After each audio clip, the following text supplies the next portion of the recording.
gi thuolo masani kaluwore koda bad migawono ma bende siro som jopuonjre mag junior secondary en ni gige somogo igeno ni biro konyo maduong' kaluwore kod chenro ma sirikal nigodo kokalo chenro no mabende otisi ni school equipment production kuke county ma Migori. Joe Juma miyo waler mathoth. E kinde ma ikete tim lai ma somo mag competency based curriculum kata CBC e skunde mag junior secondary pacho kae, thothgi pod yudo pek e chiwo puonj makare ne jopuonjre nikech onge mag gige somo pogore ma oting'o laboratory madwarore e somo kaka mago mag science kod mamoko. Moko kuom skundego mag junior secondary osebedo mana ka dhi skundego mag secondary mantie machiegni kodgi kama giyude laboratory ma ginyalo tiyo godo e tiego jopuonjre. Still want to urge and call the government is please to help us fund more on this program of ECBC so that we are able to meet the set goals for these learners. E okang' mar somo kuom skundego mag junior secondary maonge laboratory, bad migawono mar somo mar piny owacho maong'ere kaka school equipment production mayudore e migawo mar somo e pacho kae chiwo gige somo itiyogo e laboratory e moko kuom sikunde e kaunti ma Migori kod piny Kenya mangima. Kama community tunasema ni asante kwa sababu wanafunzi wetu wanaenda kusaidika. Naona wazazi wamekuwa wakishughulika huku na huku kwa ajili ya wanafunzi, lakini kwa sababu ya huu mradi tunashukuru kwa sababu wanafunzi wetu wanaenda kusaidika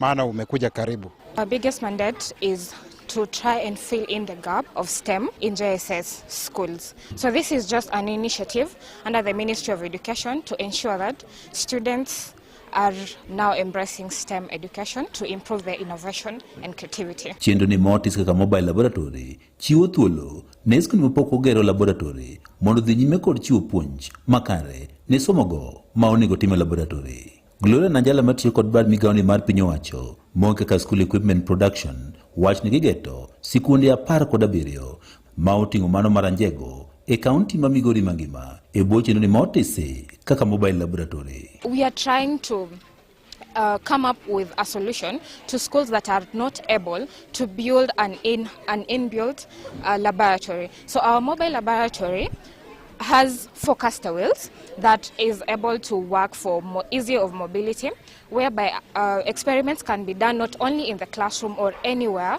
designated by the institution. With the competency-based curriculum, the SEPU or the kit that we have gotten here today is going to help us equip and enrich our learners with the STEM-related pathways and tracks. Jopuonje skunde mag junior secondary wach ni pod gintie kod pek nikech nok mar gige somo pogore to inya laboratory. They have inadequate classrooms. We still need one more class. The school has also very poor ablution areas. A population, you find this that child ratio to those 4 dot pit latrines, it's also very pathetic. So we are really calling for intervention from the stakeholders, well-wishers, and even NGOs to come up and help us in solving these. Nenya Kalondo Maramuikuke County ma Migori, an Joe Juma.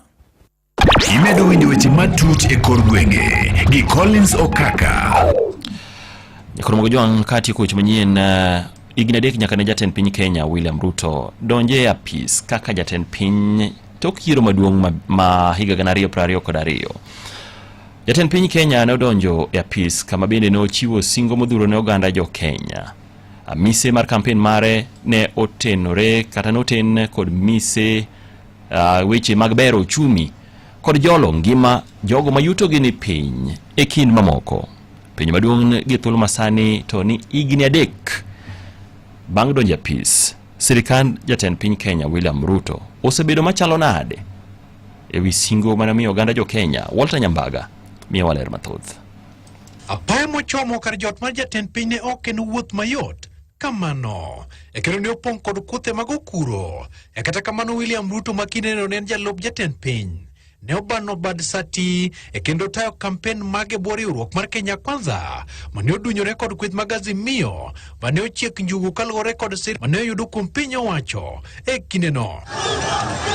Ruto ne ousore bwo mise mongirore mar Hasla mane ji mathoth oyiego ni ne biro resogi e lwet ongoke madongo mag siasa kata dynasty. Ruto ne ochiwo geno mag tije ngima mofuong'ore. Ruto ne ochako ketayang dwache mane geto duoko chien pek mar ngima Windalo 100 mokwongo ichuogo tije ne rowere bwo hola mar Hustler Fund dwoko chien bech mauta kod nengo chiemo. Ruto bende ne oriedo bero lwasi mar pur kod pith kaka yoro nyayo chiemo pachoka dongo mar uchumi nyadiriyo mar kama ne oyude.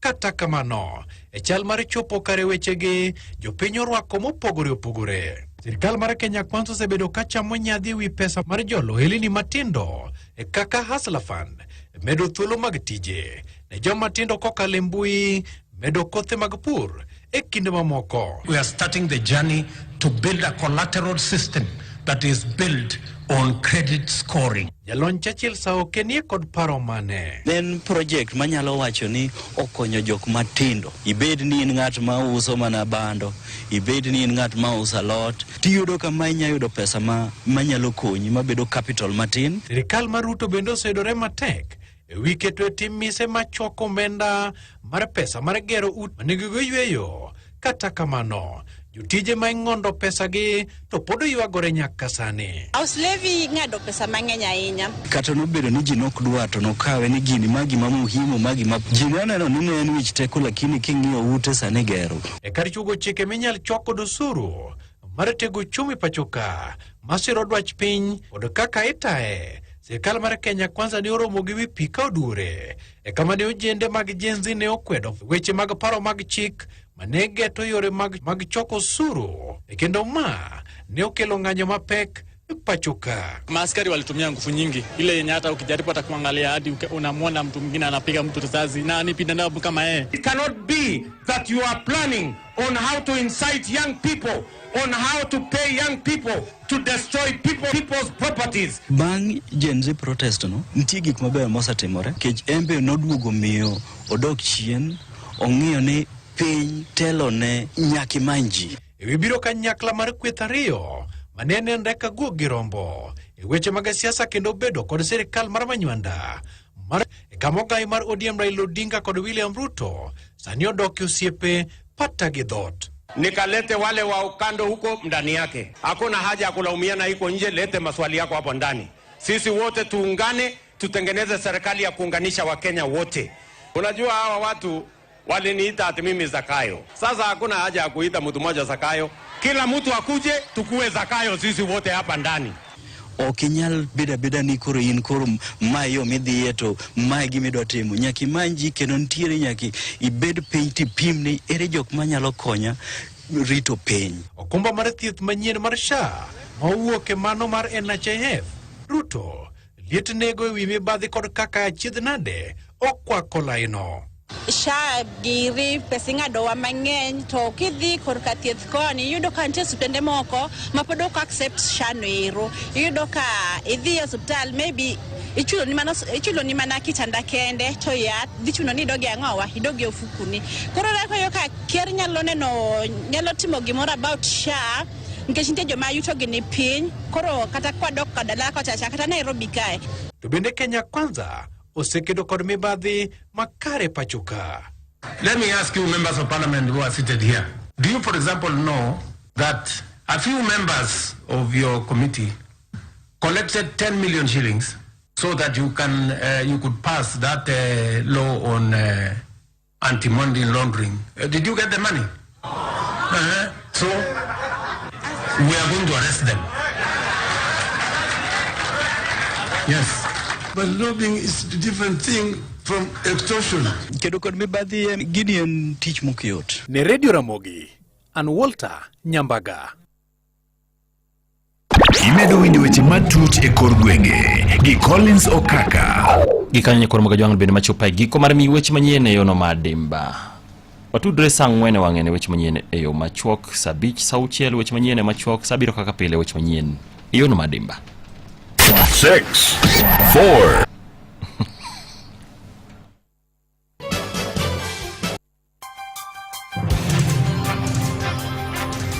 Magone weche manyien gi Collins Okaka.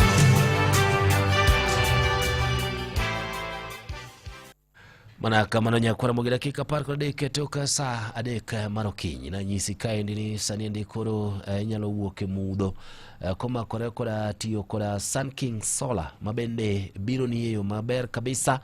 Maendi en yo makende ma kata thuolo ni mar mondo mi in bende ibed jago nendo ma onge gimoro ni samoro ka stima olal to kinyal timo gigeni, bed ni jakinyozi, samoro bende in kata mana jago matimo ohande mopogore opogore, to chuni ni nyaka iti koda taya. Sun King kende ema bro chopo dwachigi eki, bed kata mana jikon ka samoro gik moko ok dhi makare, to Sun King ni endi bro konyi. En solar inverter ma jaber ahinya kendo bende ni koda teko ma dwarore. Koro mondo mi yude inyalo diyo *305# kata inyalo ywane tole 0709 47 4474, mano 0709 474 474. Sani diane na *305# mondo mi iud solar ni endi mar Sun King maber kodi. To mathoth ahinya ka intiere gwengego eko ma Kisumu, nitiere kaka gibro wuotho kanyo mano Jumapil mar tarik 16 tich ariyo mar tarik 16 dwe mar 9. Gibro bedo Kisumu, gwenge mag Nyamasaria, Kondele, Obunga. Kasto bende tarik 17 mano tich adek gibro bedo Juakali, Dunga, Nyalenda, kama bende ibro nene kaka gigitiyo. Tarik 18 mano tich ang'wen gibro bedo Kibuye, Manyata kaachiel koda Kibos. Sawa. Koro kik maendi wei oko kata matin ka in jago nendo manitiere koda dwaro mar bedo koda solar aina gieki. Sawa, bangiri machuoke ene to kaka wanene. Parane, milion 3 mago endini mag M-Pesa. Mano nyiso ni inyalo timo chenro mora mar M-Pesa kamora kendo customers magi nyalo chuli gi M-Pesa kokale pochi la biashara. Safaricom, popote ulipo. Donje promotion mar kunywa airtime na Pepsi kawuono mondo yud airtime gi pesa ching. Yud mor kimadho soda mar Pepsi Cola, Mirinda, 7up, Mountain Dew kata Sting Energy Drink. Kunywa airtime gi Pepsi, winj mit kendo yud mor seche mimadho soda mar Pepsi e piny Kenya mangima. Opudho gi BCLB namba 00025 weche kod chike mantie nyaka lu. Pachi kod pachwa ne dongruok mar ogandawa. Kinde mokalo kane Dalmas nitie nyaka jomoluwe kamano. Koro gikone to mana kana wacho motelo gigi dong karapar. Matin mitimono kata bed no kiro thuolo moromo, kich samoro bwacho ni thuolo bok rome piny ka. To matin miyudono nyaka itime kod lokruok mar mondo mi ne ni chenro mag dongruok mar jopiny to kod ngima margi obedo makare. Erokamano. Jangolo marauma Rika Basel nowacho ni duto mitime piny kae ne dong karapar. Erokamano ahinya. 1992 kod 97 tribal clashes, 2007 8PV, 2016 IB must go, 2017 22 23 cost of living Sufria movement, 2024 25 Faith Odhiambo bedo ni ne onenore kaka face to face gi both legal and social violations. Miyo mane otimo richogo ok dwar Faith e yaputno, anasire mondo bede yaputno ma ote mar ja Kenya moro. Erokamano ahinya kuom ote marika okinyi mano makawuono. Nyakwara Mgajwang' wago kang' moro machielo kendo arwako joma mane winjo kokalo kuom Ramogi FM kar chunje luo. Senia nitie wach moro mane temo dhiro kapok amiyo Ken thuolo. Wach mar koko masane koro osaso kor Faith Odhiambo, President mar LSK. Nitie thuoke moro mane temo kelo. Ami thuolo no mar wacho ne jopiny. Erokamano VOJ. Adaher ni gini kamone gawachi watuge clip. Okay. Gimomiyo Faith wacho ni no kaw gini mondo jopiny ong'e. Okay. Ni gini oken mna mar manyo chudo kende. En kanyo ahinya to mar manyo ratiro ne oganda duto ma piny Kenya ma polis oseketo kamarach. Erokamano. Unjane na Nyakwara Mogi kaka Faith ne oloso chieng'ono mane ochame muma kawacho ni ayie gi ting' manyien momiyane. Unjane na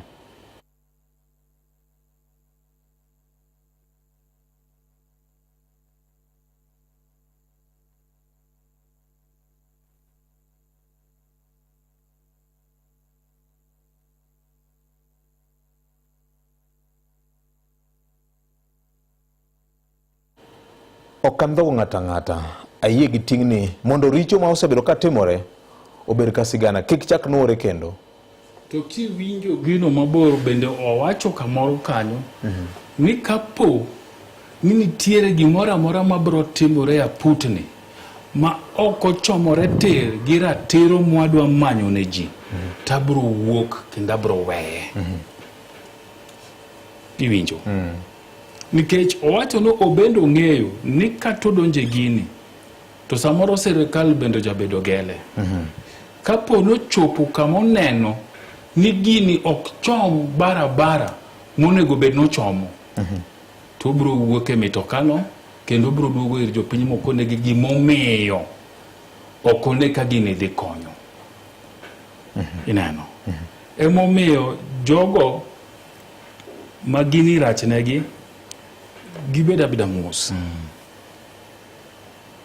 Gik ma aputni dhi timo tete ibro ket e liare mondo ji one kendo ji owinji. Nitie moro mane ochak kod kweth mag josiasa moko e pacho ka. Ufungamano house ka. Ng'eny ji ga inano samo chagi kamano bende nitiere yuto moko mabire. Midhi londo godo piny oko tiko ni wan nikech irocho ratichwa kaka oganda koro wachako gini to jolwa uru. To sama sirikal ochako marani ting'eni simo tach mar ji giwegigi. Mane siasa. Mane lwenya. Erokamano. Yuto jomoko koro bit nang'owa ombekni. Erokamano. Ken geno nitie ni kamoro richo ma osebedo ka timore e teko ma omi japiny madhi ng'anyo ni. Gi richo mosebedo ka timore ibiro ywe kokalo kuom aput ma koro nyocha mwani. En geno ma jo Kenya kamoro nigo. Inene nade in? Ok enena geno. To king'iyo gima jatend piny nchane gigo manchane odiero kaka mago monjore bed ni timo kod apudni. Yes. Mana ka jai nosewacho ni apudni noken mar biro to chako luongo ji to chako chulogi. Nikech chudo no bende en achiel kuom mage ne gidhi loso. En loso chike kata okenge monjore bed ni tiyo godo mar neno ni ratiro yudore. Onyalo bedo ratiro mar chudo mar omenda. Onyalo bedo ratiro mar neno no chwal bura e do mar mondo mi mak ng'ato ka okang' ne ng'ama notimo gima rach. Mano kelo hinyruok kata tho mar jo Kenya. Onyalo bedo ratiro mar weche mag hocho kod duoko paro mar jogo ma bedo kod paro mang'aw kata paro mobedo kod kihondko nikech buok gi luoro mane giyudo e kindeno. Gin ratiro kidienje mathoth.